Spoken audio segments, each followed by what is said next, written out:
Hey guys, Camper God here. I'm here to give you tips for Black Ops 3 that help you out if you like to camp or more of a defensive player or you just like to snipe. So my number one tip for Black Ops 3 is you want to grab shock charges. From testing, they were very strong and they can help you for sniping or playing defensively. Just place them behind you and an enemy will basically be stunned for a few seconds, giving you time to turn around and kill them. Placed a lot of them on the ceiling and they were extremely effective in immobilizing opponents and saved me a few times. A lot of my deaths came from enemies flanking me or coming from behind, so these will help you out a lot. So that is my first tip, is you want to grab shock charges. They are very, very strong in this game. My number two tip, and most will say they are awful in this game, but they're actually pretty good, are the trip mines. When I used them, they were pretty awful. I never got any kills defensively. I did get kills when me and an enemy were in a shootout and used a trip mine basically as a grenade and got some kills, but overall trip mines by themselves are pretty terrible. They take too long to detonate and enemies can pretty much walk by them without getting hit. So why would I say to use them? Because when you pair them with a shock charge, they basically become amazing. I would throw a trip mine on the ceiling and then throw a shock charge on the trip mine or right next to it, and I would get a ton of kills. The problem with the trip mine is it takes too long to detonate, but the shock charge stuns the enemy in place, allowing the trip mine to blow them up. So very effective when you combine it with a shock charge. A lot of people don't know about this, and it is very, very good. So that's my second tip. Pair a shock charge with a trip mine and you will be very happy. The only problem with this setup is you have to spend 5 points to get 2 trip mines and 2 shock charges. You may want to grab just 1 trip mine and 1 shock charge or 2 shock charges so you have more points for attachments or perks. And if you use scavenger, you get infinite trip mines and shock charges as well. The only problem with this as well is that there's so many counters to this setup. You have blast shield, you have hardwired, you have engineer, you also have tactical mask, so a lot of counters to this, but it is still very, very good. So my third tip is you want to use the specialist hive. So hive basically just gives you 5 IEDs or claymores that you can place anywhere, and they last as long as you live. So you can place those 5 mines, and if you don't die, they stay the entire game.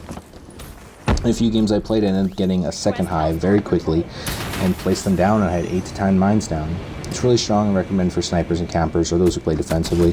I don't think any specialist is better for camping or defending, so use hive. It's very good for domination as well. So I joined a game late and my team was losing. I took B and put hive down, and the enemy team couldn't take it back. I just kept getting hives and placing them at B and they kept dying.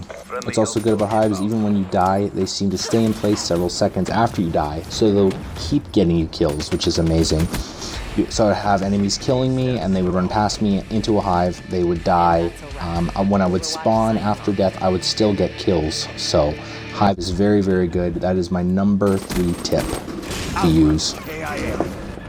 My fourth tip is you want to use the right gun. You want to grab a weapon with the least amount of recoil, especially since toughness isn't in this game and you will flinch more. So the less recoil, the better. I was using the M8 a lot, depending if it gets nerfed hard when the game comes out. It's my number 1 rifle. Man of War was good as well, same with the 3-shot rifle. Light machine guns seem pretty good as well for recoil. So it's just checking them out and seeing if you like them better than using a rifle. If you're using a sniper rifle, that's fine as well.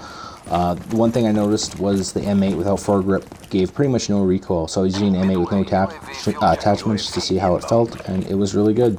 Most of the rifles seem pretty well as well, pretty good as well.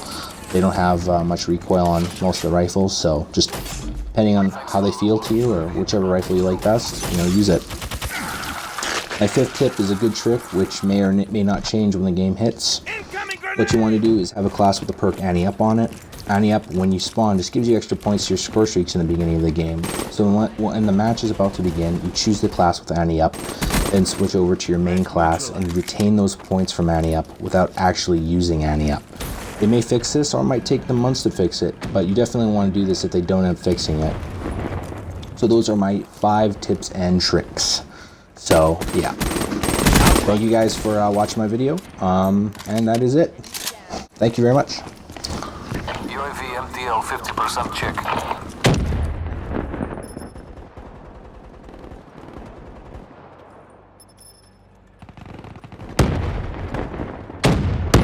UAV departing L.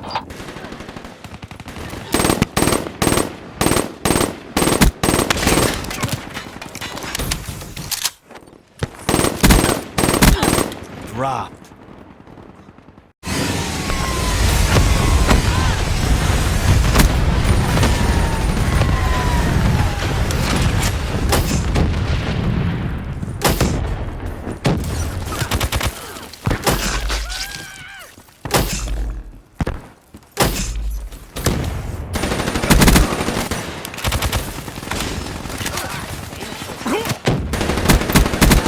Lethal!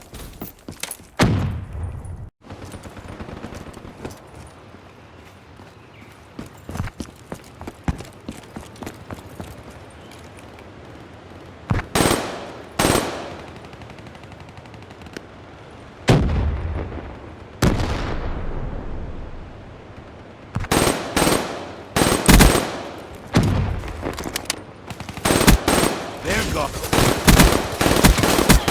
Outrider kill. And moving.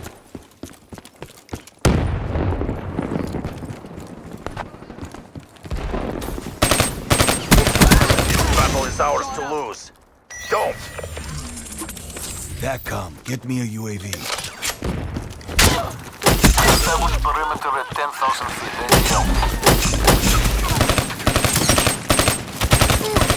Sucks to be you. Midway. UAV fuel check complete. Enemy Overwatch down. UAV on standby. Establish perimeter at 10,000 feet. ATL. Hellstorm inbound. Care package awaiting orders. Midway. UAV fuel check.